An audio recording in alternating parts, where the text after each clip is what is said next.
Anti klimaks. Itulah majas yang dapat menggambarkan perjuangan timnas Indonesia di penghujung gelaran Piala Asia U23 kali ini. Pada pertandingan perebutan posisi ketiga, Indonesia harus kalah setelah terkena comeback 2-1 dari timnas Irak U23.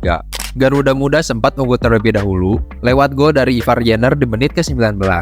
Tapi tak lama berselang, Irak berhasil menyamakan skor melalui Zaid Tahsin di menit ke-27. Skor imbang 1-1 bertahan sepanjang waktu normal dan harus dilanjut ke babak extra time. Di babak extra time, bisa jadi ekspektasi supporter Indonesia meningkat. Bagaimana tidak? Di babak 8 besar yang juga harus melalui babak extra time, Indonesia berhasil menumbangkan tim sangat kuat yaitu Korea Selatan, meskipun harus ditentukan dengan adu tendangan penalti. Sayangnya di pertandingan kali ini tidak berjalan serupa. Pasalnya, Irak berhasil membobol gawang yang dijaga Hernando Ari melalui gol dari Ali Jassim di menit ke-96. Gol tersebut tidak lagi mampu dibalas hingga peluit panjang akhir laga dibunyikan. Dengan hasil inilah Irak U23 yang menjadi peringkat ketiga. Mereka juga berhak lolos otomatis ke ajang Olimpiade Paris 2024. Irak menyusul Uzbekistan dan Jepang yang sudah terlebih dahulu memastikan lolos karena berhasil masuk ke final. Di sisi lain, Indonesia seakan kehabisan bensin di babak semifinal dan perebutan tempat ketiga.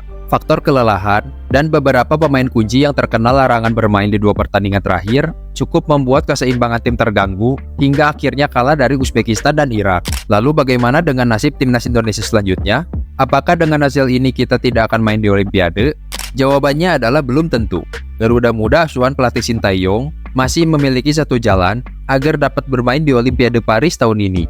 Akan tetapi, jalannya akan lebih berat ketimbang saat memperebutkan peringkat ketiga melawan Irak. Indonesia harus melawan wakil Afrika yaitu timnas Guinea pada pertandingan playoff Olimpiade.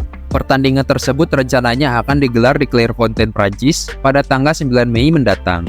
Guinea sendiri gagal lolos otomatis ke Olimpiade setelah pada perebutan tempat ketiga Piala Afrika U23, mereka kalah adu penalti dari Mali U23.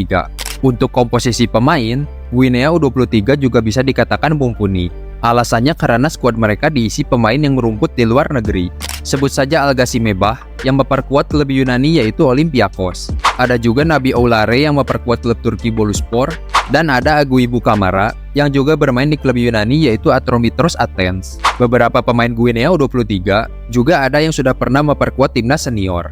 Pelatih Guinea juga tidak menganggap remeh pertandingan kali ini. Ia bahkan mengibaratkan pertandingan ini seperti game ke-7 playoff NBA.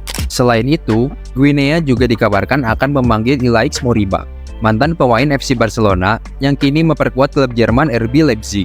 Belum lagi fisik para pemain Afrika yang dikenal sangat kuat di usia muda bisa menjadi batu sandungan bagi timnas Indonesia. Sebagai contoh, mungkin kalian sendiri masih ingat dengan fisik para pemain tim U17 dari negara-negara Afrika di Piala Dunia U17 Indonesia tahun lalu. Anak-anak usia U17 saja sudah punya fisik seperti pemain senior. Negara-negara Afrika juga memiliki gaya permainan cepat. Bola-bola udara juga bisa menjadi senjata mematikan mereka guna mengubur mimpi Indonesia untuk pentas lagi di ajang Olimpiade. Jadi gimana? Seberapa optimis Indonesia bisa lolos ke Olimpiade Paris 2024?